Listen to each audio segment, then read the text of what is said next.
improving supply and affordability of housing.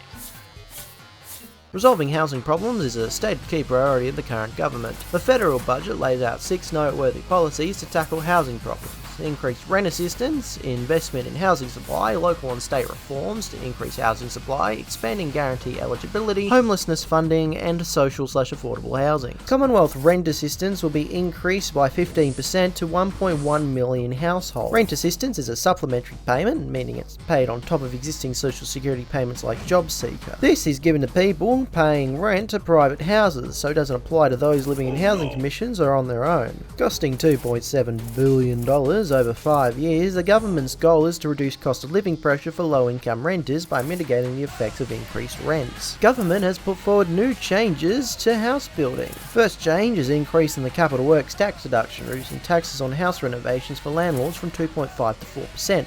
So companies that make new build-to-rent properties can get tax money back. Developers would need the project to consist of 50 or more dwellings available for rent by the public or for lease terms of at least 3 years for each dwelling. So benefit will only apply if the buildings are actively being rented out, possibly meaning fewer houses will be left unoccupied collecting dust. This is on top of reducing tax that managed investment trusts have to withhold for the government from 30 to 15%, increasing foreign investment in development. Essentially, local councils, through the Australian Local Government Association, and ministers are hashing out a plan where local governments will be given money to spend on solving housing affordability. ALGA is advocating for $100 million per year from the government to help them deal with the issue, with their pre-budget statement saying it'll be used for activities like land audits, partnership developments, and housing model research, to name a few. The Local Government Association cites the desire to solve the housing crisis is due to the struggle of towns to find accommodation, with the unique housing challenges each shire faces being their justification for playing a larger role in helping housing. I guess local councils may soon be useful for more than just bin days.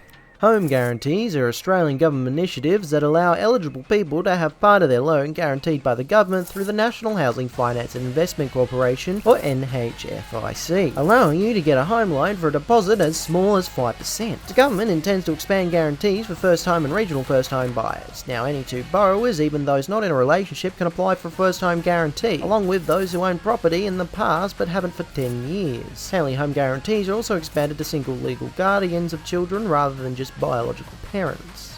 $67.5 million has been added on top of previous funding provided by the National Housing and Homelessness Agreement, or NHA, which provides roughly $1.6 billion each year in states and territories with the aim of improving housing affordability. The NHA also requires the state strategies to address priority areas like social housing, tenancy reform, and home ownership, on top of requiring particular care around certain cohorts like children, elderly, and those undergoing repeat homelessness. As the new government is negotiated, factors like the previous agreement's success in reaching objectives, adequacy of data, and the impact of economic factors among other things will be reviewed to determine what improvements should be made. There is a long way to go, but with enough effort, using park benches for anything other than a place to sit and sex could be a thing of the past. The government has created an agenda to deliver more social and affordable housing through an increase to the National Housing Finance and Investment Corporation's liability cap by $2 billion, making it $7.5 billion all up. This gives low-cost loans to community housing providers. This is projected to build 7,000 more homes directly.